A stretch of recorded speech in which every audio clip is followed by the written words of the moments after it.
आज हम समझते हैं रेमेडीज किस तरह से काम करते हैं कुंडली में। और उसमें पहले हमको ये समझना है कि राशियों के तत्व होते हैं, जैसे कि ये मेष, सिंह और धनु, ये है ना, ये अग्नि तत्व के राशि है। और फिर वृषभ, कन्या, मकर पृथ्वी तत्व के राशि है। मिथुन, तुला और कुंभ ये वायु तत्व। और कर्क राशि, वृश्चिक राशि और मीन राशि ये जल तत्व के राशि है। और हमारा शरीर भी अगर हम देखें तो 5 तत्वों का बना बना हुआ है: पृथ्वी, जल, अग्नि, वायु और आकाश। अभी जो भी हम डोनेशन करेंगे वो सारा का सारा अर्थ एलिमेंट में आ जाएगा। डोनेशन करेंगे या फिर जो भी हम जेमस्टोन वगैरह पहनते हैं चीजें, फिर जो कपड़े पहनते हैं, वो सारी चीजें अर्थ एलिमेंट में आती है। उसमें मेन तो दान ही आता है। तो अगर आपका जो भी प्लेनेट पृथ्वी तत्व के राशियों में हो, जैसे कि वृषभ में हो, कन्या में हो, मकर में हो, या कोई दोष आपका कुंडली में ऐसा है जो इन राशियों में बना हुआ है, तो वैसे टाइम पे आप जो डोनेशन करेंगे तो उसका इम्पैक्ट आपको सबसे ज्यादा मिलेगा।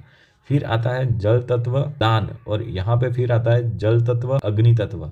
अभी वो पूरा कैटेगरी तप में आ जाएगा। कैसे कैसे कि ये कोई इंसान फास्ट कर रहा है तो मतलब पानी ज्यादा पी, तो वहां पे जल तत्व एक्टिव होगा। जब बॉडी में पानी ज्यादा होगा तो वाटर एलिमेंट बैलेंस होता है। और फिर जब भूखा रहता है कोई भी इंसान फास्ट करने में, तो वहां पे बॉडी के अंदर अग्नि भी बढ़ता है। बॉडी के अंदर के सेल्स जो डिस्ट्रॉय होते हैं तो अग्नि बढ़ेगा, तो अग्नि बढ़ेगा तो वहां पे फायर एलिमेंट बैलेंस हुआ। अभी तत्वों में ऐसा होता है कि जो ये तत्व है, ये ऊपर का तत्व आप बैलेंस कर रहे हो तो नीचे में ऑटोमेटिकली वो इम्प्रूव होगा ही होगा। दूसरी बात, फायर एलिमेंट का एक कोर जो फंडामेंटल होता है वो है संकल्प शक्ति, इच्छा शक्ति। फायर एलिमेंट मतलब हमारा जो सोलर प्लेक्सिस जो चक्र बोलते हैं, जिसको मणिपुरम चक्र, जो कि सूर्य के ऊपर ही प्रभावित होता है। अग्नि तत्व मतलब सूर्य। तो संकल्प शक्ति, अगर आपका बहुत बड़ा ही संकल्प ले लिया आपने कोई भी चीज का, तो वहां पे व्हील पावर जो हम बोलेंगे वो भी एक फायर एलिमेंट में आता है। तो वो उससे भी इंसान अपना फायर एलिमेंट बैलेंस कर सकता है अपने व्हील पावर को बढ़ा के। तो वहां पे भी नीचे के तत्व बैलेंस हो जाए। जैसे कि सुना होगा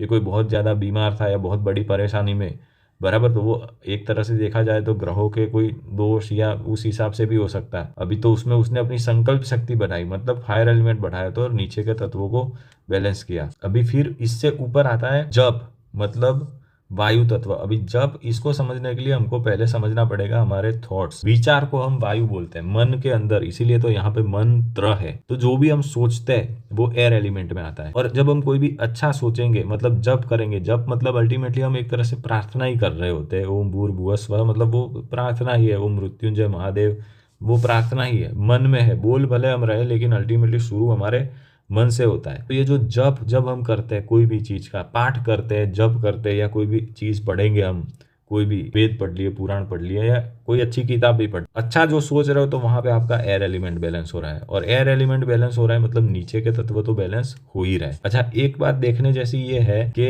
राशियों में तो 4 तत्व है, लेकिन शरीर में ये 5वां तत्व भी है, आकाश तत्व बोलते हैं। अभी आकाश तत्व मतलब क्या है? शून्य की अवस्था है, थॉटलेसनेस, मतलब मेडिटेशन, शून्य होके।